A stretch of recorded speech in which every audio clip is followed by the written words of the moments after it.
విశాఖలో మరోసారి no confidence politics heat రాజుకుంది.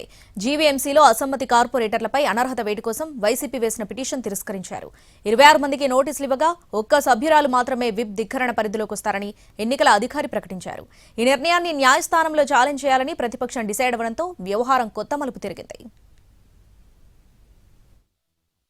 రాష్ట్రంలో అధికార మార్పిడి జరిగిన తర్వాత స్థానిక సంస్థలపై టీడీపీ పట్టు బిగించింది. గ్రేటర్ విశాఖ మున్సిపల్ కార్పొరేషన్ను దక్కించుకోవడం లక్ష్యంగా కూటమి పార్టీలు అమలు చేసిన వ్యూహాలు తీవ్ర ఉత్కంఠకు కారణమయ్యాయి.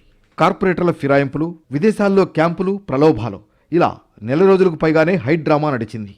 రాష్ట్రంలో అతిపెద్ద మున్సిపల్ కార్పొరేషన్ అయిన విశాఖలో 2021లో ఎన్నికలు జరిగాయి. మొత్తం 98 వార్డులు ఉండగా వైసీపీ 59 స్థానాలను కైవసం చేసుకుంది. ఇక్కడ టీడీపీ, జనసేన, బీజేపీ సభ్యుల సంఖ్య 37. సంపూర్ణ మెజార్టీతో బీసీ మహిళ హరివెంకట కుమారి 4 ఏళ్లు మేయర్ పీఠంపై కూర్చోగలిగారు. చట్టం ప్రకారం కాలపరిమితి పూర్తయ్యే వరకు వేచి చూసిన కూటమి పార్టీలు అనూహ్యంగా అవిశ్వాస తీర్మానంతో జీవీఎంసీపై పట్టు బిగించాయి. వైసీపీ నుంచి 26 మంది కార్పొరేటర్లు పార్టీ ఫిరాయించడంతో మేయర్ పదవిని కోల్పోవాల్సి వచ్చింది.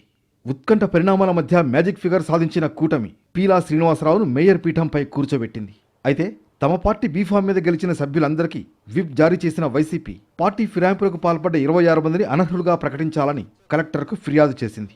అయితే ఈ పరిధిలోకి ఒక్కరు మాత్రమే వస్తారని ప్రకటించడంతో కోర్టుకు వెళ్లాలని నిర్ణయించింది. వచ్చే ఏడాది మార్చితో ప్రస్తుతం ఉన్న పాలక మండలి గడువు ముగియనుంది. ఈలోగా గ్రేటర్ విశాఖ రాజకీయాలు మాత్రం సెగలు పుట్టిస్తున్నాయి.